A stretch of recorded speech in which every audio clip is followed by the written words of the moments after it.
ابھی آپ کو براہ راست چلتے ہیں. شہباز شریف اظہار خیال کر رہے ہیں. پاکستان کے اندر اور Gilgit Baltistan and Azad Kashmir chief secretaries I police civil اور فوجی افسران خواتین حضرات السلام علیکم. آج آپ کی یہاں پر تشریف آوری میرے لیے انتہائی باعث عزت ہے اور میں شکر گزار ہوں کہ آپ نے اس اہم میٹنگ کے لیے وقت نکال کر آپ تشریف لائے. آج کا جو موضوع وہ آپ جانتے ہیں کہ ملک کے اندر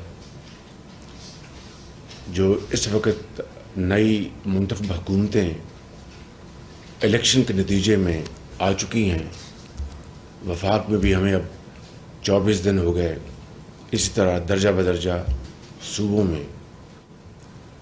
تو اس وقت ہماری جو سب سے بڑی اور اہم جو مصروفیت ہے وہ پاکستان کے اندر جو ہمیں چیلنجز ہیں مختلف حوالوں سے، اس کو سمجھنا اور پھر بڑی برق رفتاری سے اس کے اوپر عمل کرنا تاکہ ہم معیشت کو سنبھالا دیں مل کر.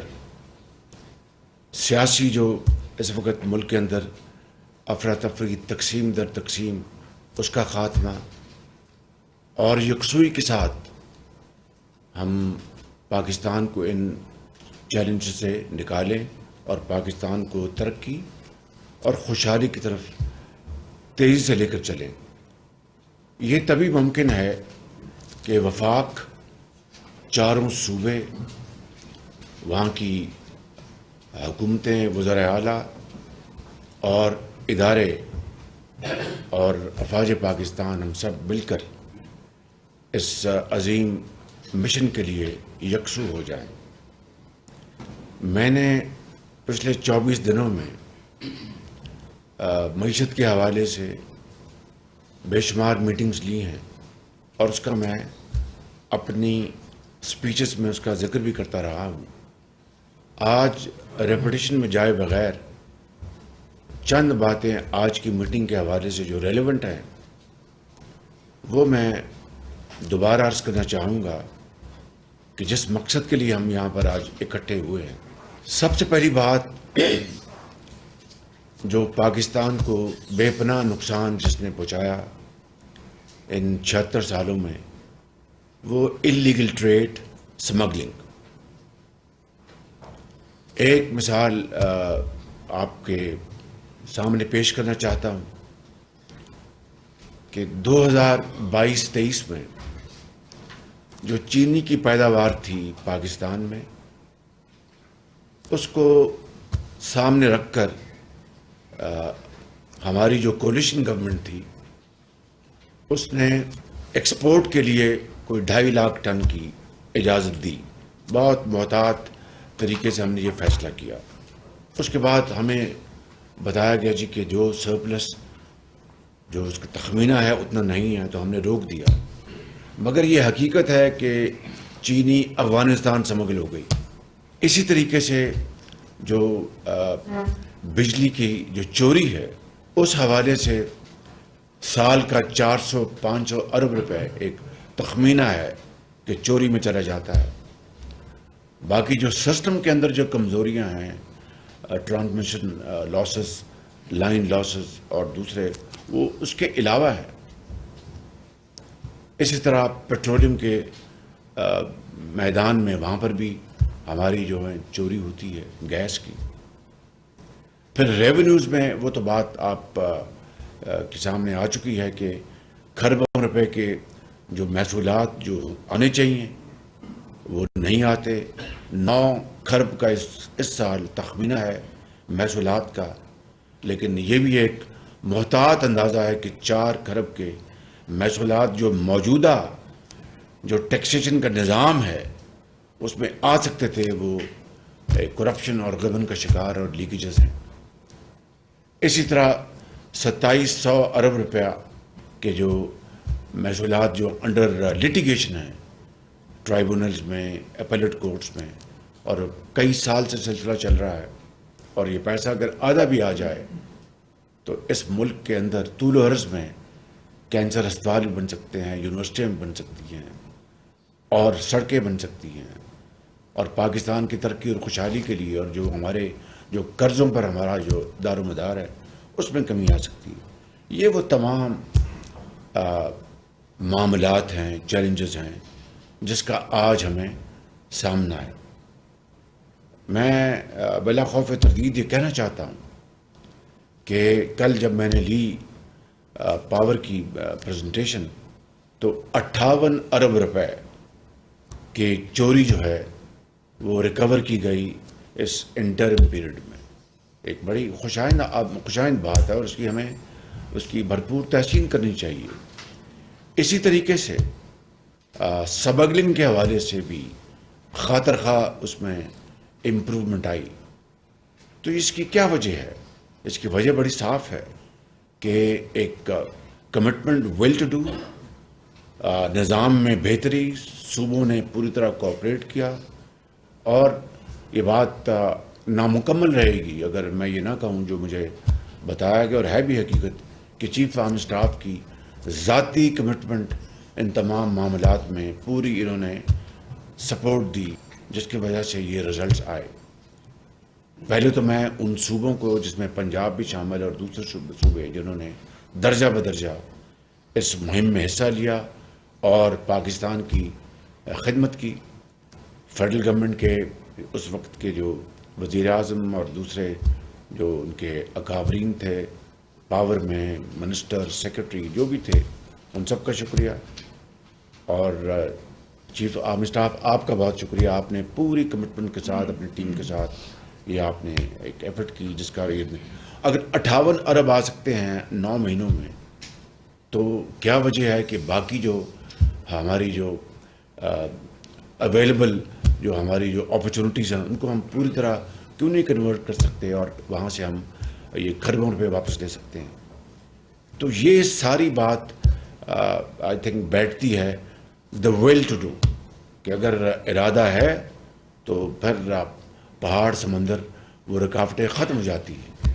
میں سمجھتا ہوں کہ آج ہم یہاں پر اسی موضوع کے لیے یہاں پر ہم موجود ہیں۔ میں آپ کا ایک مرتبہ پھر سب کا شکریہ ادا کرتے ہوئے میں یہ عرض کرنا چاہتا ہوں کہ آپ بھی جو وزرائے اعلیٰ ہیں، چیف منسٹر پنجاب مریم نواز صاحبہ، شاہ صاحب چیف منسٹر سندھ، علی امین گنڈا پور چیف منسٹر کے پی، اور بگٹی صاحب چیف منسٹر بلوچستان، اور درجہ بدرجہ وہاں کے چیف سیکرٹریز، آئی جیز، اور فیڈرل گورنمنٹ کے جو ذمہ داران ہیں، منسٹرز، سیکرٹریز، اور لا انفورسنگ ایجنسیز، اور سول آرم فورسز، اور انٹیلیجنس ایجنسیز، ہم سب کی اب یہ مشترکہ ذمہ داری ہے کہ ہم نے یہ فیصلہ اگر کیا ہے کہ ہم نے پاکستان کو مشکلات سے نکالنا ہے، وسائل پیدا کرنے ہیں، اور جو قرضوں کی ہم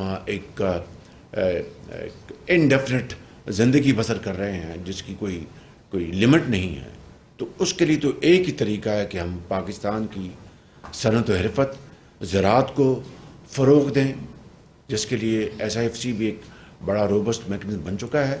مگر اس کے ساتھ ساتھ یہ جو لیکیجز ہیں، یہ جو ایک کرپشن ہے میسو، اس کا خاتمہ 100% یہ میری اور ہم سب کی درجہ بدرجہ آپ کی، ہماری ایک مشترکہ ذمہ داری ہے، انفرادی ذمہ داری ہے، اور اس کے لیے میں آپ سب کی خدمت میں یہ عرض کروں گا، کیونکہ میں آپ سے مل کر اس ایک چیلنج کو ہم مقابلہ کریں گے اور کامیابیاں حاصل کریں گے۔ اس کے لیے ہم نے شروعات کر دی ہیں۔ مثال کے طور پر جو ایف بی آر ہے، اس کی 100% ڈیجیٹلائزیشن کا نظام ہم نے وضع کر لیا ہے۔ اگلے مہینے انشاءاللہ کنسلٹنٹس آ جائیں گے اور اس کے اوپر 100% کام شروع ہو جائے گا۔ کتنا وقت لگے گا وہ اس کے بارے میں کہنا مشکل ہے۔ کنسلٹنٹس 8 تاریخ کو بڈس کھلیں گی، مڈل آف اپریل وہ کانٹریکٹ اوارڈ ہو جائے گا، مگر انٹرم پیریڈ میں ہم نے ریونیوز کو کس طرح اس میں بہتری لے کے آنی ہے، اس کے لیے